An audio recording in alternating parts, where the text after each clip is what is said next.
Topic 2, Trump's seemingly insurmountable lead. Is it for real? New polls from 2 key battleground states tell a different story, revealing a majority of voters are looking at a candidate other than Donald Trump. According to a CBS News YouGov survey in Iowa, 20% of Republican voters say they will only back Trump. 48% are choosing between Trump and other candidates, and 31% are not considering the former president at all. So that means, in theory, 79% of Republican voters in Iowa are considering a candidate other than Trump. Similar story in New Hampshire. 23% of voters considering only Trump. 43% leaving their options open. 34% backing candidates other than the former president. So does this mean Trump may not be as unbeatable as he appears to be? Or is this just what people say to a pollster?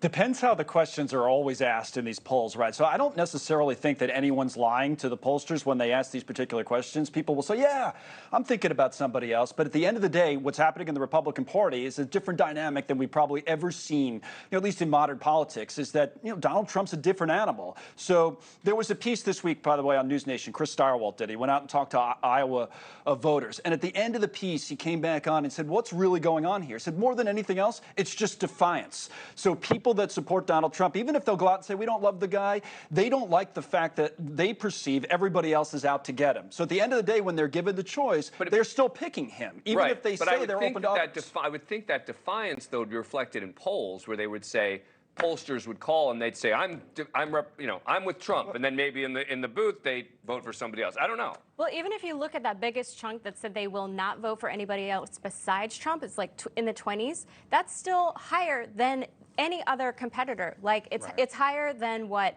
DeSantis has. It's higher than what Ramaswamy has. So in that respect, I think it's insurmountable. I don't think you're going to get 23% of people to say, I will only vote for DeSantis. You won't. We don't have it at all. He doesn't even have it standalone versus that specific microcosm. So I don't think it's. I think it's durable. And to your point, and what Chris found, so there's a really interesting book, The Righteous Mind by Jonathan Haidt, and he looks at what it means to be conservative, what it means to be progressive. The values of progressivism historically have been more tolerant, more open, at least theoretically.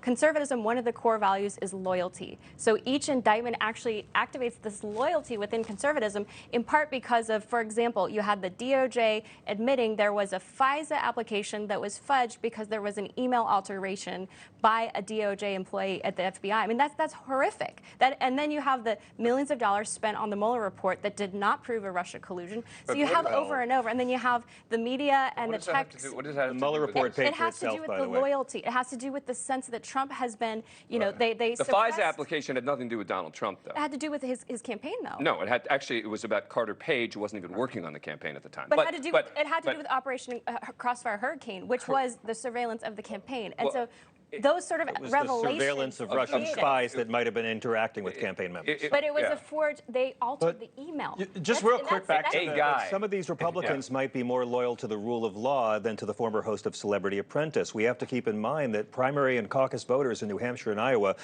historically pay much closer attention to all the candidates than the average voter whose primary is months down the line. Trump's lead is very high and probably insurmountable, but it represents where the GOP and where the country's at. 1/3 goes this way, 1/3 goes this way, and 1/3's up for grabs. You think it is insurmountable? I think between now and the Republican convention, Donald Trump has 7 different criminal trials. Some of them will be televised. A lot of information will come out. His appeal will not be getting bigger, and I will not be surprised if we see a contested convention where a Glenn Youngkin winds up walking away with the nomination. Really? Well, by the way, I don't think a single one of these trials is going to happen before the election. Timing is the whole thing. There's 7. I agree. By the way, it starts next week. I don't think any. Well, next week is not of Donald Trump, though. I mean, well, you're talking about the fraud trials as well. Yes, I mean it's essentially been decided, but the trial to determine the outcome is. That's a separate issue. I'm talking about the criminal. Oh, there's E. Jean Carroll. There's the pyramid scheme trial, January 29th. Yeah, and then there's the 4 big ones. To your point about the polls at the beginning, it is showing up though in the horse race polls, obviously. So that's what I'm trying to say is like the people, people who are looking at this, and it's kind of this weird dichotomy where people are like, oh, I'm open to all these people. I would consider anyone. I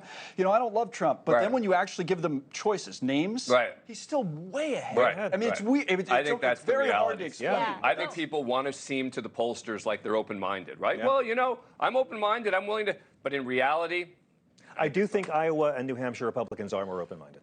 Thank you for watching. Go to newsnationnow.com to find NewsNation on your cable provider. And don't forget to click the red subscribe button below to get more of NewsNation's fact-driven, unbiased coverage.